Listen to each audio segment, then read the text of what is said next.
Olá, pessoal. Então, continuando agora sobre a subtração de números inteiros, nós vimos que uma das formas mais fáceis de resolver é transformar essa subtração em uma adição. Ou seja, se eu vou usar a operação inversa, ou seja, a adição é a operação inversa da subtração, eu também vou ter que usar o número oposto, ou seja, o segundo número, a gente vai ter que trocar o sinal, ou seja, usar o oposto a ele. Então, por exemplo, nós temos aqui mais 15 menos o mais 10.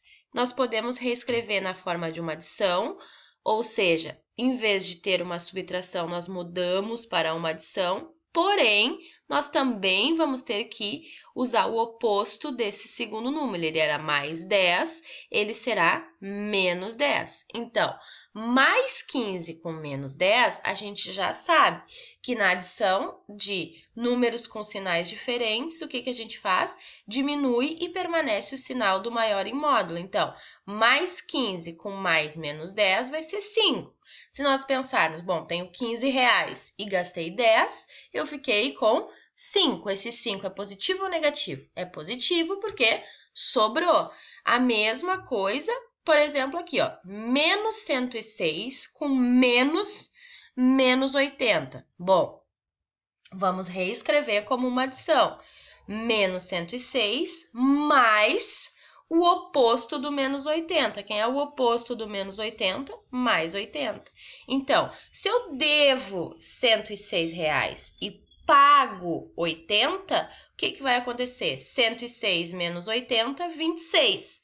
Só que eu fiquei devendo ou eu paguei tudo? Eu ainda devi 26 reais. Então, o que está mais distante do zero é o 106. Então, é o sinal dele que permanece no final. Então, observem que a forma mais fácil de fazer é acabar transformando essa subtração em uma adição, porque daí a gente usa as mesmas regras para todas as operações de adição e de subtração. Então, mantém o primeiro número exatamente igual e soma com o oposto do outro, ok? Certo? Então, continuando. Bom, chegamos ao nosso último tópico, então, que vai cair nessa nova prova do primeiro bimestre. Esse tópico é o plano cartesiano. Nós vimos que ele é bem tranquilo, é bem fácil, né? Basta a gente conseguir entender bem como é que funciona esse plano. Bom, esse plano cartesiano, então, ele é formado por duas retas perpendiculares. O que significa isso? Uma reta é horizontal e a outra é vertical, e elas se encontram exatamente no ponto zero, que nós chamamos de origem. Então, essa reta horizontal é chamada de eixo das abscissas. Normalmente é o eixo X, mas nós vimos também que algumas situações, alguns problemas, nem sempre nós temos X e Y. Nós podemos ter letras e números, por exemplo, quando é dada a partir de coordenadas de letras. Então, para a gente padronizar, a gente vai chamar sempre o eixo horizontal de abscissas, que normalmente é o eixo do X, e o eixo vertical, então, o eixo das ordenadas, que normalmente é o eixo do Y. O ponto de intersecção, ou seja, o ponto de encontro dessas duas retas, nós já vimos que é o zero, a coordenada 0, 0, e é a origem. E sempre que a gente vai localizar esses pontos no plano cartesiano, a gente viu que a gente sempre trabalha com um par ordenado. O que é um par ordenado? São dois números separados por vírgula, prestem atenção aqui, separado por vírgula, em que o primeiro número se refere ao eixo das abscissas, ou seja, o eixo horizontal, e o segundo número se refere ao eixo das ordenadas, que é o eixo vertical. Então, a ordem é horizontal e vertical, não importando se seja X ou Y, ok? Então, outro aspecto que nós vimos é que o plano cartesiano está dividido em 4 partes, que é chamada de quadrantes. Então, primeiro quadrante. Segundo quadrante, observem que ele está no sentido anti-horário. Então, ele começa aqui e pula para cá. Então, primeiro quadrante, segundo quadrante, terceiro quadrante e quarto quadrante. Então, sentido anti-horário. Então, os pontos que se encontram nesta região aqui, a gente diz que é do primeiro quadrante.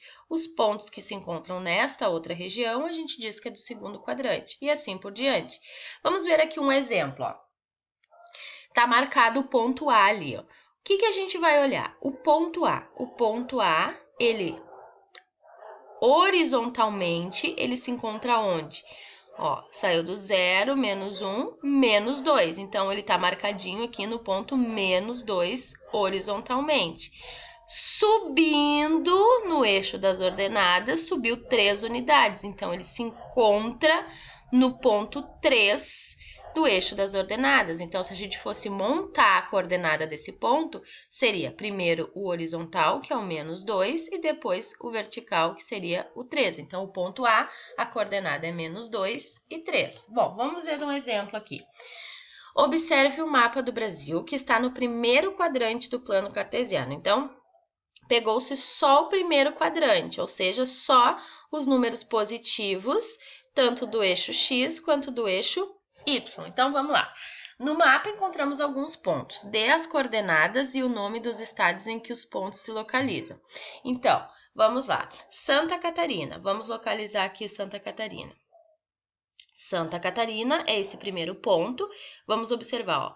1, 2, 3, 4. Ele está no ponto 4 em relação ao eixo X e uma unidade para cima, então a coordenada dele vai ser 4 em relação ao eixo X e 1 em relação ao eixo Y. Então, a coordenada é 4 e 1. Agora, Minas Gerais, esse outro ponto. Bom, em relação ao eixo X, é o horizontal, ele está no ponto 5 e sobe 2 unidades em relação ao eixo Y. Então, a coordenada desse ponto é 5 e 2.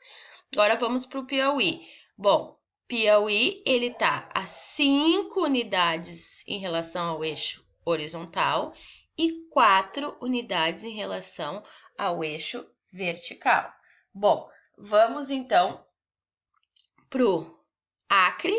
Então, o Acre, ele está em relação ao eixo horizontal, ele está no ponto 1, na coordenada 1, e sobe 4 unidades em relação ao eixo vertical. Então, a coordenada dele é 1 e 4. Bom, localize e coloque um ponto nos estados com as seguintes coordenadas: 4 e 4. Bom, 4 em relação ao eixo horizontal. Então, 1, 2, 3, 4. E 4 unidades em relação ao eixo vertical. Então, vamos lá. Estava aqui no 4, vai subir 4. 1, 2, 3, 4. Qual é o estado que nós temos? Pará. Então, marca um pontinho ali. Agora, 3 e 3. Então, 1, 2, 3 unidades em relação ao eixo horizontal e também 3 unidades em relação ao vertical. 1, 2, 3. Então, é o estado de Mato Grosso. Observem ali. Agora, 5 em relação ao eixo X. 1, 2, 3, 4, 5. Houve um deslocamento de 5 unidades na horizontal e 1, 2, 3 em relação ao vertical. Então, o estado é Bahia e o último, 4 e 2, é o estado de São Paulo. 1, 2, 3, 4 e subiu 2 unidades, é esse ponto aqui, que é a cidade de São Paulo. Ok? Lembrando que sempre que o número sempre que o ponto não tem uma coordenada em relação ao eixo, ele é marcado em cima do único ponto, da única coordenada que tem. Por exemplo, o ponto 0, a coordenada 0 e 2, não tem coordenada em relação ao eixo X, vai marcar somente no 2, lá no eixo Y. Agora, a coordenada 2 e 0 não tem coordenada em relação ao eixo Y, mas tem somente coordenada em relação ao eixo X. Então, vai marcar somente em cima do 2.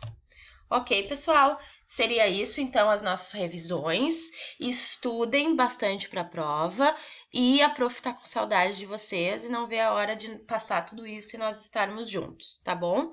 Beijinho, abraços, se cuidem.